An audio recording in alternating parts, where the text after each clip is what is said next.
आणि मला वाटतं की आज उद्यापर्यंत याच्यामध्ये निश्चितपणानं आम्ही पुढे जाऊ. जे सोबत आले त्यांचं स्वागत आहे, सोबत नाही आले तर स्वतंत्रपणानं राष्ट्रवादी काँग्रेस लढेल.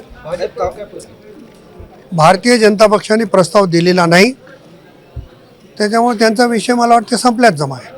काँग्रेसचे 10 नगरसेवक एमआयएम मध्ये दाखल झाले, ते अशोक चव्हाणांची खेळी मानल्या जाते. आपण याकडे कसं? अशोक चव्हाणांना हिरवा भाजप करायचा आहे आणि जनता देखील ओळखून आहे की एमआयएम कोणाच्या इशाऱ्यावर चालली आहे, कोण त्यांच्या पाठीमागं पाठबळ देते हे मी सांगण्याची गरज नाही. देगलूर नाका भागातून अनेक सहकाऱ्यांचे मला फोन आले, हमारे इधर भी अभी हरा भाजप बढ़ रहा है. ही जी भूमिका आहे ते खरं तर ज्यांनी हे करायला लागले त्यांच्या नेतृत्वाचं अपयश आहे की एवढे वर्ष राज्य करून त्यांना त्या भागात उमेदवार मिळत नाहीत, ही शोकांतिकाच आहे.